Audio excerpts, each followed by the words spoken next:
नमस्कार दोस्तों, स्वागत है आप सभी का एजू करंट इंडिया पर। दोस्तों, ग्रीनलैंड के अंदर प्रोटेस्ट हो रहे हैं और ये प्रोटेस्ट जो है अमेरिका के खिलाफ हो रहे हैं। पहले जो है आप लोगों ने देखा होगा, अमेरिका के साथ मिलकर ये देश कभी चला करते थे, लेकिन आज अमेरिका के अगेंस्ट में ग्रीनलैंड के अंदर प्रोटेस्ट हो रहे हैं। लोगों का कहना है कि जो ये अमेरिका कर रहा है इसको सीधे सीधे हम तानाशाही कह सकते हैं और अमेरिका जबरदस्ती हमें अपना बनाने की बात कर रहा है। आप इस न्यूज में देख सकते हो, protest in Greenland and Denmark against Trump plans. ये सिर्फ प्रोटेस्ट ग्रीनलैंड के अंदर नहीं हो रहा है, प्रोटेस्ट जो है डेनमार्क के अंदर भी हो रहा है। देखिए, इस तरह की चीजें नारे लगाए जा रहे हैं ग्रीनलैंड के अंदर कि make America go away, make America great के अब नारे नहीं लग रहे हैं, नारे लग रहे हैं make America go away. Anti Trump protest erupt इन डेनमार्क।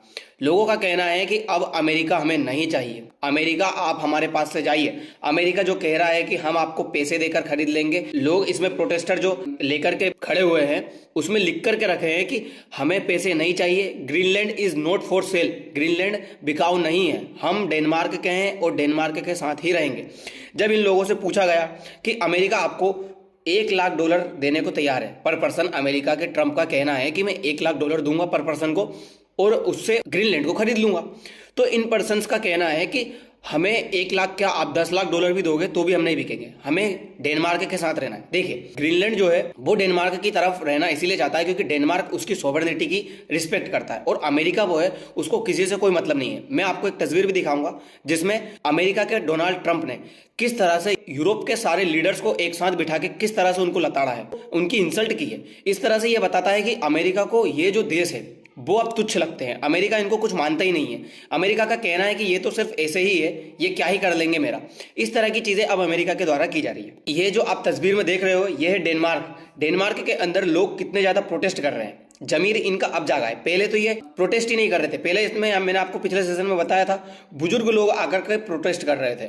बुजुर्ग लोग खड़े हुए थे, उनका कहना था कि हम ग्रीनलैंड वाले हैं, हम ग्रीनलैंड को हमारे साथ रखना चाहते हैं, हम नहीं मिलना चाहते ट्रम्प के साथ। लेकिन अब कुछ जो आबादी है वो यंगस्टर की भी आई है, अमेरिका के खिलाफ खड़े हुए हैं। अमेरिका की जो एक्टिविटीज है वो ग्रीनलैंड के अगेंस्ट हो रही है। इस तरह के आप प्रोटेस्ट देख सकते हो। देखिए, ग्रीनलैंड जो है उसको लेकर ट्रम्प अब काफी ज्यादा ऑब्सेस्ड हो चुके हैं। उनका मानना है कि ग्रीनलैंड हमारे लिए काफी ज्यादा इंपॉर्टेंट है। थोड़े दिन पहले ट्रम्प कहते हैं कि ग्रीनलैंड को हम गोल्डन डोम बनाएंगे ताकि वो सिक्योरिटी के मामले में हमारी बहुत ज्यादा हेल्प करेगा। और रसिया और चाइना से आने वाली जो मिसाइल से जो अटैक है उसको बीच में रोक लिया जाएगा जिससे कि वो एक गोल्डन डोम का कार्य करेगा। लेकिन रसिया और चाइना की तरफ से बयान आता है कि हम इस तरह के लोग नहीं है, हम आपके ऊपर हमला नहीं करेंगे। और इन डेनमार्क वालों का भी कहना है कि 150 साल से आप यही कहते आ रहे हो कि चाइना और रसिया हमारे ऊपर अटैक करने वाले, लेकिन चाइना और रसिया हमारे ऊपर कोई अटैक नहीं कर रहे। 150 साल हो गए, अभी तक चाइना और रसिया ने कुछ भी हमला नहीं किया, ना ये यहाँ पे आए हैं। तो आप किस बेसिस के ऊपर ग्रीनलैंड के अंदर आके ये कह रहे हो कि चाइना और रसिया से हमें खतरा है? हमें कोई खतरा नहीं है। हमें अगर खतरा है तो अब आपसे है, आप हमारे ऊपर जबरदस्ती कर रहे हो।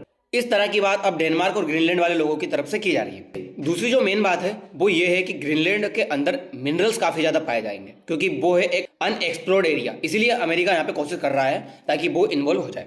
जब ये सारी चीजें घटित हो रही है तो आपने देखा होगा कि फ्रांस, यूके, जर्मनी इन्होंने ग्रीनलैंड के अंदर अपनी सेना उतारनी शुरू की है ताकि ग्रीनलैंड को अमेरिका से प्रोटेक्ट किया जा सके, अमेरिका से बचाया जा सके। इस चीज के खिलाफ में अमेरिका ने इन सारे देशों के ऊपर 10% टैरिफ लगाने की बात कह दी है। अमेरिका का कहना है कि ग्रीनलैंड के अंदर जो भी कंट्रीज अमेरिका के खिलाफ आकर खड़ा होगा ग्रीनलैंड को बचाने के लिए, उन देश के ऊपर मैं 10% टैरिफ लगा दूंगा और ये 10% टैरिफ बढ़ करके जून के महीने में पहुंच जाएगा 25% पर। अगर ये देश इसी तरह से अमेरिका के खिलाफ आके खड़े होते रहेंगे तो ये जो टैरिफ है इन कंट्रीज के ऊपर लग जाएगा और इन कंट्रीज को पूरी तरह से ये जो पे है ये चुकाना पड़ेगा। उसके बाद में फ्रांस, यूके और जर्मनी की तरफ से आता है कि ये जो टैरिफ लगा रहे हो ये अनएक्सपेक्टेबल है, हम इसको कतई स्वीकार नहीं करते हैं क्योंकि आप जो ये कर रहे हो ये सरासर नाइंसाफी है, सरासर तानाशाही है। ये क्लियर दिखाता है कि आप दुनिया को अपनी नजरों से देख रहे हो कि दुनिया आपके सामने बहुत छोटी सी है और आप जो है दुनिया के राजा हो, जबकि ऐसा नहीं है। इस तरह की बातें फ्रांस की तरफ से की गई है। देखिए, बहुत सारे जो देश है वो तो थोड़ी थोड़ी सी मिलिट्री अपनी उतार रहे हैं, लेकिन जो फ्रांस है उसने अपनी बहुत बड़ी सेना को उतारा है। फ्रांस पूरी तरह से अमेरिका के खिलाफ आके खड़ा हो गया है और फ्रांस लड़ना चाहता है अमेरिका से। अभी मैंने आपको एक पिछले सेशन में न्यूज बताया था कि फ्रांस का कहना है कि अब मुझे नाटो के साथ नहीं रहना क्योंकि नाटो का एग्जिस्टेंस ही खत्म हो चुका है। जिस तरह से एक नाटो कंट्री दूसरे नाटो कंट्री के ऊपर हमला कर रहा है उसके बाद ये क्लियर हो चुका है कि नाटो का तो कोई एग्जिस्टेंस ही बचा नहीं है। और जैसे ही ग्रीनलैंड के ऊपर कब्जा होगा उस दिन देखना ऑफिशियली ये अनाउंस हो जाएगा कि अब नाटो अस्तित्व में नहीं है, नाटो पूरी तरह से खत्म हो चुका है। ये बातें भी ऑफिशियली कह दी जाएंगी। लेकिन फिलहाल में जर्मनी, फ्रांस, यूके इन देशों ने अपनी जो सेना है वो ग्रीनलैंड के अंदर उतारी है अमेरिका के अगेंस्ट।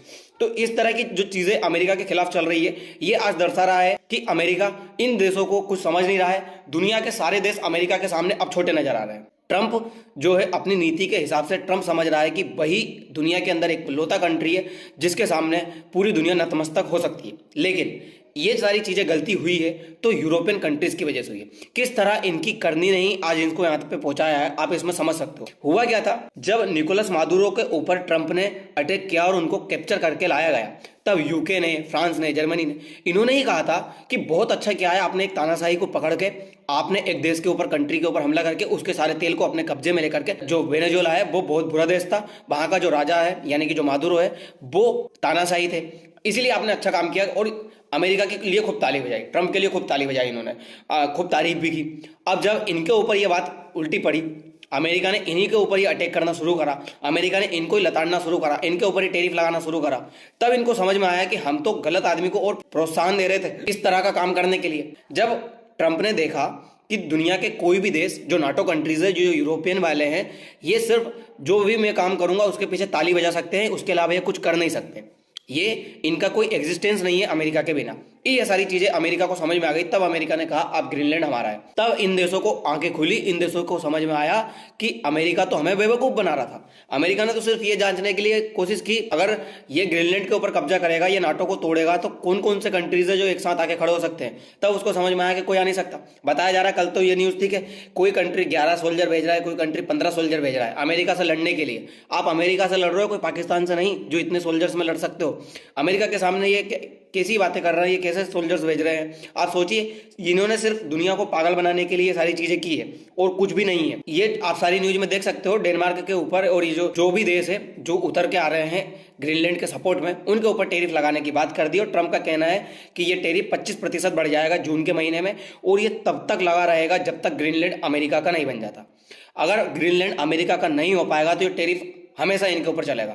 मैंने आपको ये बताया किस तरह से पूरा यूरोपियन कंट्री अपनी सेना उतार रहा है ग्रीनलैंड के अंदर ताकि ग्रीनलैंड को सेव किया जा सके अमेरिका से।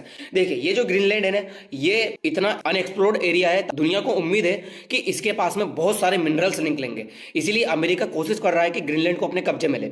वेनेजुएला को कब्जे में उसने लिया क्योंकि मैंने आपको पिछले सेशन में बताया, क्योंकि वेनेजुएला के पास तेल बहुत ज्यादा है और अमेरिका के ऊपर जो डेप्ट है वो 38 ट्रिलियन से ऊपर पहुंच चुका है। अब कर्जा चुकाना है तो कहीं ना कहीं तो कब्जा करना पड़ेगा, उस पैसों को यूज करके ही तो कर्जा चुकाया जाएगा।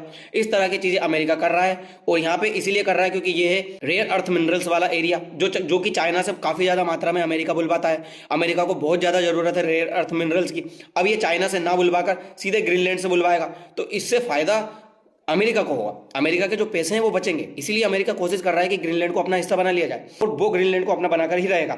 कुछ दिन पहले न्यूज जर्नलिस्ट है, उन्होंने एक न्यूज में छापा था, क्या जो डोनाल्ड ट्रंप है उनकी मेंटल हेल्थ ओके है, पूरी तरह से उनकी जो मानसिक स्थिति है वो सही है, उनको कोई प्रॉब्लम तो नहीं है। क्योंकि जिस तरह काम ट्रंप करते आ रहे हैं दुनिया के अंदर, उनको कोई फर्क नहीं पड़ रहा है कि उसका उल्टा असर अमेरिका के अंदर ही हो रहा है। जो पिछला सेशन किया था मैंने, उसमें आपको ये बताया कि भारत ने सिर्फ 30% टेरिफ लगाया है अमेरिका के ऊपर, उसी में अमेरिका की बुरी हालत हो गई है। अमेरिका के सीनेटर्स हाथ जोड़ के खड़े हुए हैं ट्रंप के आगे कि आप मोदी से नेगोशिएट करिए और मोदी जी से कहिए कि जो ये टेरिफ लगा के रखा है वो हटाए, क्योंकि ये पूरी तरह से अनफेयर है। इस वजह से हमारे देश के जो किसान हैं उनको काफी ज्यादा नुकसान का सामना करना पड़ रहा है। जबकि भारत ने के ऊपर तो इन्होंने 50% टेरिफ लगा के रखा है, उसके बावजूद भारत इनके सामने डटकर खड़ा हुआ है। तो ये क्लियर दर्शाता है कि अमेरिका की कितनी बुरी हालत है भारत के बिना, अमेरिका की कितनी बुरी हालत है दुनिया के मार्केट के बिना, और अमेरिका के अंदर जो महंगाई है वो 2.5% से ऊपर जा रही है। लेकिन फिर भी ट्रंप अपने ईगो के चलते हुए दुनिया के अंदर टेरिफ लगाने में लगे हुए हैं। भारत के ऊपर बात कर रहे हैं वो 500% टेरिफ लगाने की। अगर इन्होंने भारत के ऊपर 500% टेरिफ लगा दिया और भारत ने इनके ऊपर सिर्फ 50% ही टेरिफ लगाया तो इनका क्या होगा, ये इनको खुद समझना होगा, क्योंकि इनके जो सीनेटर्स है वो इनको क्लियर समझा रहे हैं। जब से ग्रीनलैंड के ऊपर अमेरिका ने क्लेम किया है, दुनिया के जो नक्शे हैं, सारे सिस्टम है वो पूरी तरह से बदल गए, क्योंकि अभी तो फिलहाल में उसने ग्रीनलैंड के ऊपर कब्जा करने की बात कही है।